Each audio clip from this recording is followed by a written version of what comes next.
History is written by the victor. William Churchill, said that history is written by the victor. And we have to understand historically how many battles have we won. You know what I'm saying? From the moment, whether was it before we got here, during the period we were here, up to today, right? You know what I'm saying?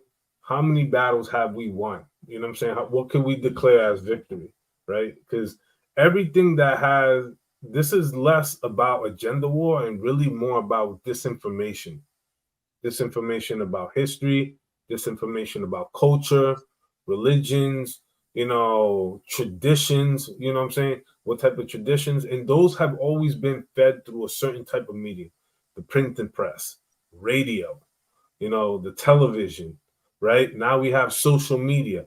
We just have all these different forms of media that are always spreading and sharing this information. Sometimes the information that you hear on one particular side of the coast is completely different than on the completely other side of our coast.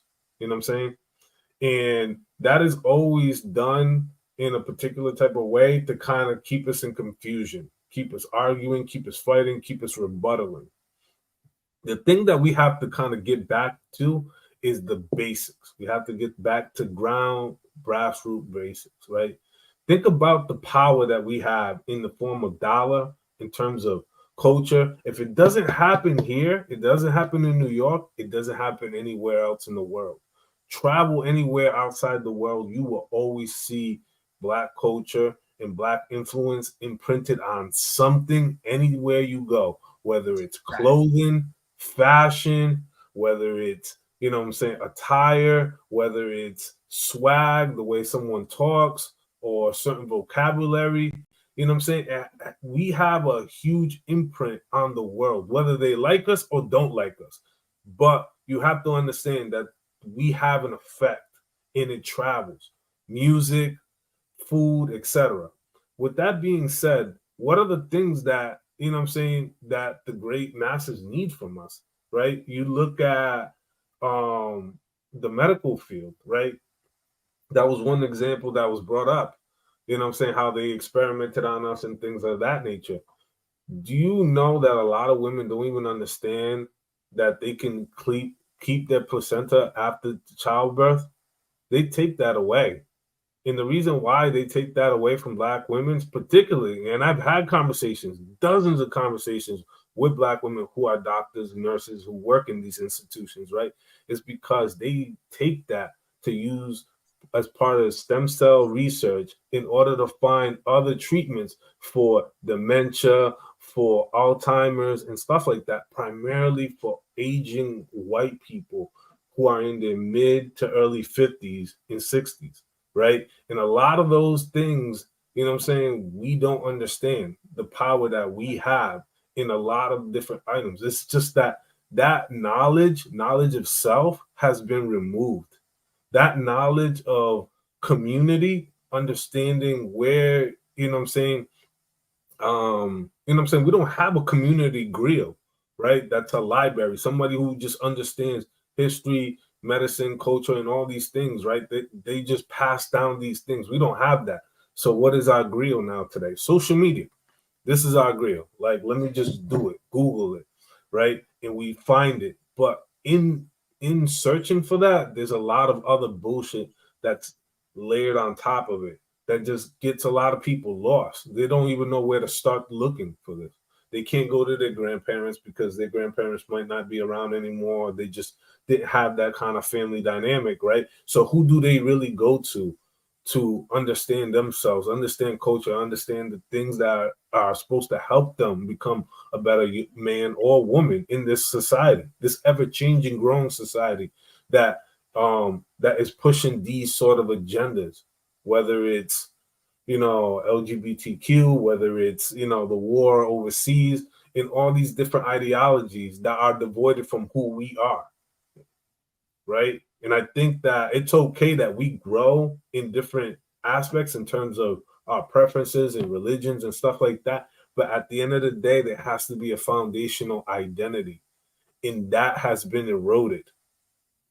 And this is why people take on all these different identities and these different masks, because they still haven't discovered who they really are at their core. Because the sense of community and the sense of, identity of oneself, I'm saying, has been removed. I dare anybody, challenge anybody to take a trip overseas, anywhere you go, your choice, and stop and have a conversation with somebody and let them ask you, tell me something about your culture, and what are you proud of? You should be able to name those things quickly and tell somebody quickly who doesn't know you and has no clue where you're from. And if you're unable to do that quickly, then you need to do a lot more deep searching. So I'll leave it there. I'm kind of with Clout Jones on this one because it's like the dude mentioned patriarchy, no? So, and it happens everywhere. It's as simple as that. We didn't get that from their culture, no matter how you spin it, because it works everywhere. It's always worked everywhere. It's always been like that, and no other way. So, we didn't get that from their culture. It's just what works. It's what's responsible for a functional society today. Patriarchy is a universal So language. Patriarchy is just a universal language. for Like sure. we gotta like, I understand women that say, oh, the patriarchy, we gotta destroy the patriarchy. The patriarchy has been around way before, what I'm saying, any of us here. You know what I'm saying? Patriarchy and what is established is the universal language of what has created society the way that it has.